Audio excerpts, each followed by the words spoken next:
Assalamualaikum warahmatullahi wabarakatuh.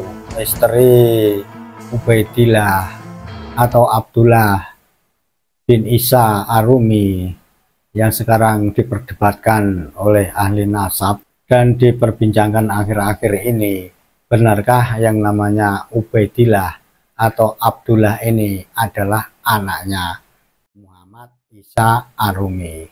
Konon menurut ahli nasab, Isa Ar-Rumi ini memang mempunyai 3 orang anak, tapi tidak ada salah satu dari ketiga anaknya ini yang namanya Ubaidillah. Dan Ubaidillah ini muncul setelah, kalau dalam video yang akan kita lihat ini sekitar 600 atau 700 setelah Ahmad Isa Ar-Rumi. Misteri ini yang jadi perdebatan di negara kita ini sampai sekarang masih terus berlanjut. Karena apa? Klan Ba'alawi yang menisbatkan dirinya ke atas bahwa mereka itu adalah turunannya dari Ubaidillah atau Abdullah, yang seterusnya ke atas konon sampai ke Rasulullah SAW, tidak pernah muncul atau tidak pernah membantah secara resmi atas tuduhan-tuduhan anak bangsa Nusantara yang dipelopori oleh Kyai Haji Imaduddin Al-Bantani. Untuk selanjutnya, seperti apa sih misteri dari Ubaidillah atau Abdullah yang konon adalah putra dari Ahmad bin Isa Ar-Rumi ini? Apakah sejarah nasabnya seperti apa yang diklaim Ba'alawi selama ini? Kita ikuti saja videonya.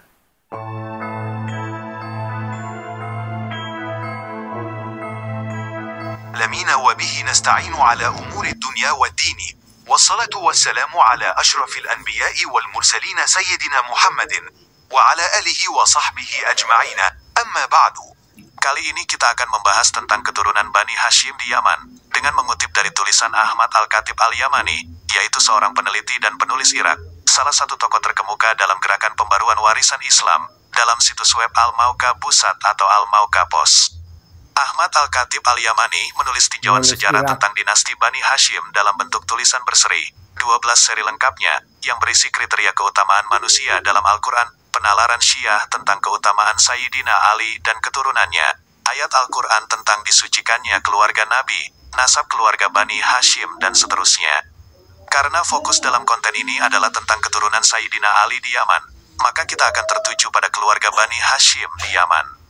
Pada bagian kelima tentang pohon nasab, Yaman sebagai contoh. Dalam tulisan tersebut dijelaskan, fenomena gelombang kebernasaban dengan ras, dinasti, agama atau kelompok, bukanlah fenomena baru bagi masyarakat, dan masyarakat Yaman bukanlah pembuat hal yang baru di antara mereka. Di antara kekuasaan dinasti yang bernasab kepada Sayyidina Ali dan Fatimah, itu berlangsung lebih dari 1000 tahun, berkembang hingga mencakup sebagian besar Yaman dan menyempit hingga terbatas pada beberapa wilayah. Dan tengah aliran yang akhirnya mencakup sekitar sepertiga penduduk Yaman menganut prinsip seleksi, tetapi dalam moderasi dan rasionalitas, ketersediaan godaan multidimensi untuk menjadi bagian dari dinasti Hashimiyah, Alawiyah, Fatimiyah.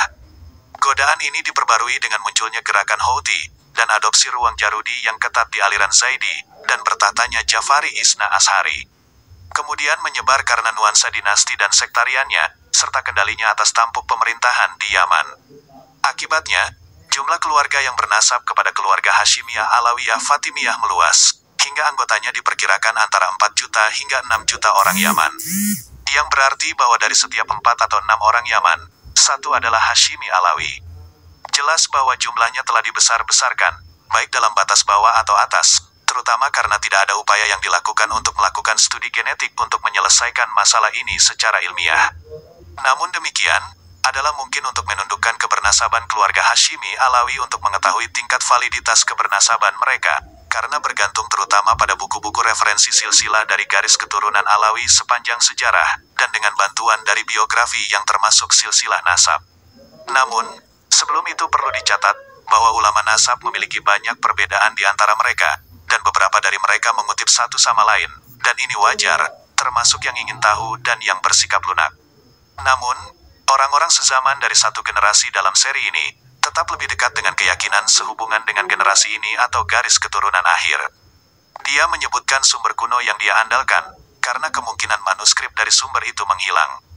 Di sini, persoalan nasab akan dikritisi dengan terangnya kitab-kitab nasab pada abad-abad Hijriah berturut-turut, mulai dari abad ketiga Hijriah, era notasi Arab, dan diakhiri dengan abad ke-9 Hijriah secara berantai. Ini berkaitan dengan garis keturunan Alawi, dan membandingkan pohon-pohon nasab di dalamnya dengan pohon-pohon nasab keluarga Yaman, sambil mengabaikan nama-nama keluarga, dan berpuas diri dengan nama-nama orang yang ada dalam rantai nasab. Dalam tulisan lanjutnya, Ahmad Al-Khatib Al-Yamani menjelaskan tentang nasab Bani Hashim secara khusus.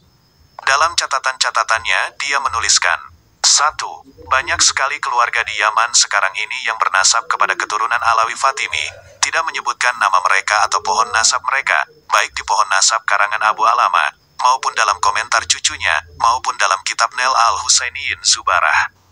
Dengan apa yang menginformasikan Abu Alama dan Zubarah menyarankan pencacahan mereka dari semua keluarga yang bernasab kepada keturunan Bani Hashim Alawi di Yaman, yang membuat mereka semua dicurigai, dimulai dengan apa yang mereka miliki. 2. Tingkatan derajat keabsahan nasab berbeda-beda berdasarkan derajat kesetujuan dan ketidaksetujuan para ulama nasab.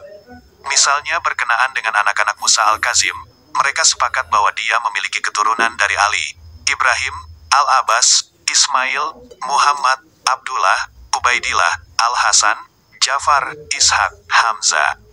Dan mereka berbeda pendapat mengenai keturunannya dari Ibrahim Al-Akbar, Al-Husain, Zaid, Harun. Dan mereka setuju bahwa dia tidak memiliki keturunan dari Ahmad, Jafar Al-Akbar, Daud, Muhammad, Sulaiman, Yahya, Al-Fatlu, Ali, Abdurrahman, Al-Qasim. Dengan demikian, terbukti secara sahih nasab keturunan Musa Al-Kazim dari anak-anaknya yang menurut kesepakatan ulama nasab mereka memiliki keturunan. Dan diragukannya nasab keturunan Musa Al-Kazim dari anak-anaknya yang para ulama nasab berbeda pendapat kalau mereka memiliki keturunan. Dan yakin akan dustanya nasab keturunan Musa Al-Kazim dari anak-anaknya yang para ulama nasab sepakat kalau mereka tidak memiliki keturunan. 3. Banyak keluarga yang bernasabkan kepada Imam Ali mengambil nama keluarga mereka dari sifat atau dari daerah yang mereka tinggali. Dan oleh karena itu jika hanya berdasarkan lakob saja, maka dapat menimbulkan kebingungan. 4. Sebagian besar keluarga yang bernasab kepada dengan Hashimi Alawi, menurut pohon nasab Yaman, dibagi menjadi 2 divisi utama. Pertama adalah dari jalur Hasani, yang sebagian besar dalam 2 cara. Yang pertama, Al-Qasim Al-Rasi, bin Ibrahim Tabataba, bin Ismail Al-Dibaj, bin Ibrahim Al-Gamar, bin Al-Hasan Al-Musana, bin Hasan, bin Ali bin Abi Talib. Yang kedua, Daud bin Sulaiman, bin Abdullah, bin Musa Al-Jun, bin Abdullah Al-Mahdi, bin Hasan Al-Musana, bin Hasan, bin Ali bin Abi Talib. Dan yang kedua, dari jalur Husaini, sebagian besar melalui Jafar Al-Sadiq bin Muhammad Al-Bakir, bin Ali Zainal Abidin, bin Husain, bin Ali bin Abi Talib. Dan darinya melalui 2 jalur. Yang pertama, Ali Al-Uraidi bin Jafar Al-Sadiq. Yang kedua, Musa Al-Kazim bin Jafar Al-Sadiq. Karena keluarga Balawi menasabkan diri mereka kepada Ali Al-Uraidi bin Jafar Al-Sadiq, maka kita langsung menuju pada tulisan Ahmad Al-Khatib Al-Yamani pada bagian Ali Al-Uraidi bin Jafar Al-Sadiq. Dia menjelaskan sebagai berikut.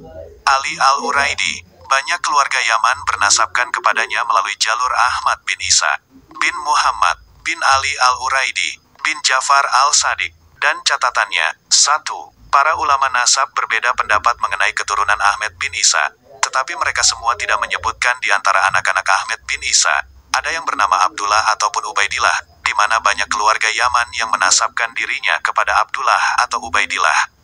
2. Dengan asumsi kebingungan antara Abdullah bin Ahmad bin Isa, dan Abdullah atau Abdullah Al-Ahnaf, atau Ubaidillah Al-Akbar, atau Ubaidillah Al-Ahwal, atau Ubaidillah Al-Asgar, yang mereka itu adalah anak-anak dari Isa bin Muhammad bin Ali Al-Uraidi, para ulama nasab sepakat bahwa mereka semua tidak memiliki keturunan kecuali Abdullah Al-Ahnaf.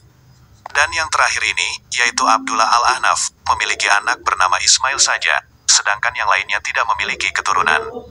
3. Ulama nasab akhir pada paruh kedua abad ke-10 Hijriah yang bernama Muhammad Al-Madani, penulis kitab Tuhfat Al-Thalib, dengan selisih waktu antara 600 hingga 700 tahun, menukil informasi dari orang-orang Yaman, bahwa Ahmad bin Isa memiliki seorang putra bernama Abdullah. Dari tulisan Ahmad Al-Khatib Al-Yamani di atas kita dapat menyimpulkan, bahwa para ulama nasab sepakat, bahwa Ahmad bin Isa memiliki keturunan, dan tidak ada di antara keturunannya yang bernama Abdullah atau Ubaidillah, hingga muncul ulama nasab pada paruh kedua abad ke-10 Hijriah yang bernama Muhammad Al-Madani, dalam kitabnya yang berjudul Kitab Tuhfat Al-Talib, dengan berdasarkan informasi dari orang-orang Yaman bahwa Ahmad bin Isa memiliki seorang putra bernama Abdullah. Kalau kita merujuk pada pendapat ulama nasab yang sezaman atau berdekatan zaman dengan keturunan Ahmad bin Isa, maka bisa dikatakan bahwa klaim Abdullah atau Ubaidillah sebagai keturunan Ahmad bin Isa adalah klaim dusta atau batal, karena para ulama nasab zaman dulu telah sepakat bahwa Ahmad bin Isa memiliki keturunan, meskipun mereka berbeda pendapat mengenai jumlah dan nama keturunannya. Namun mereka tidak menyebutkan bahwa Ahmad bin Isa memiliki anak yang bernama Abdullah atau Ubaidillah. Dan nama ini baru muncul sebagai anak Ahmad bin Isa pada paruh kedua abad ke-10 Hijriah, dengan selisih waktu antara 600 Begitulah hingga 700 kesimpulannya. tahun. Jadi kita bisa lihat dalam video ini yang namanya Ubaidillah atau Abdullah, yang konon putranya dari Isa Arumi, ternyata hanya klaim sepihak, dan namanya ini ada setelah kurun waktu antara 600 sampai 700. Itulah sedikit dari video ini, dan kesimpulan dari semua ini monggo terserah sampean-sampean sendiri menyimpulkan apakah benar yang namanya Ubaidillah atau Abdullah ini adalah putra dari Ahmad Isa Arumi. Terima kasih sudah bersama kita. Assalamualaikum warahmatullahi wabarakatuh.